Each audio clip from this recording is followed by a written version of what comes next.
She thought she was clever when she said it, her voice light, teasing, almost taunting. You don't need to know what happens on a girl's trip.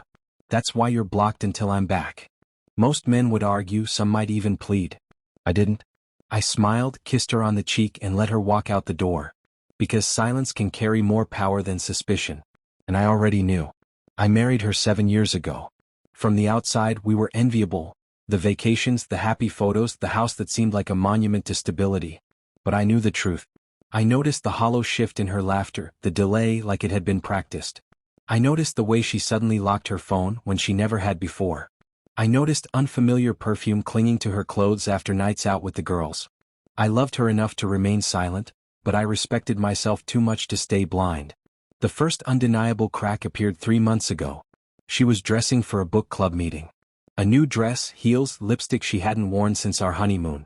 I asked, "Since when does your book club meet at midnight?" She froze, then offered that condescending smile. "Since you started keeping track." I didn't push it, but the question lodged in my mind like a blade hidden under a pillow. From there the pieces fell into place.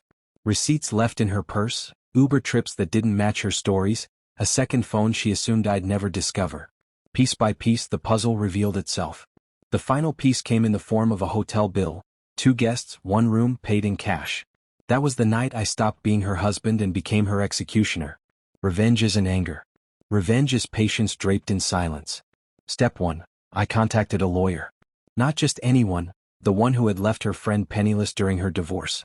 I handed him everything, screenshots, photos, timestamps, enough to get her in court before she could even blink. Step 2. I moved money quietly, methodically. I froze joint accounts, shifted savings, liquidated assets she didn't even know existed. By the time her plane touched down, she'd be bankrupt without understanding why. Step 3. I let her dig her own grave. I didn't stop her from taking that trip. On the contrary, I encouraged it. I drove her to the airport, kissed her goodbye, wished her fun. She believed she had outsmarted me. But the truth was I had already won. She texted on the flight home, "Can't wait to see you at the airport. Be there when I land." I told her I would, but I didn't show up. Instead, 2 men were waiting. My lawyer with a thick folder of evidence and a process server with divorce papers. The first thing she saw when she stepped off the plane wasn't me, it was the end of the life she thought was secure. Witnesses said she froze when her name was called, her hands trembling as the papers landed in her palm, her smile cracking when she realized I wasn't there. Her lover, yes, I knew who he was, wasn't waiting either. I had made sure his wife knew everything before the trip.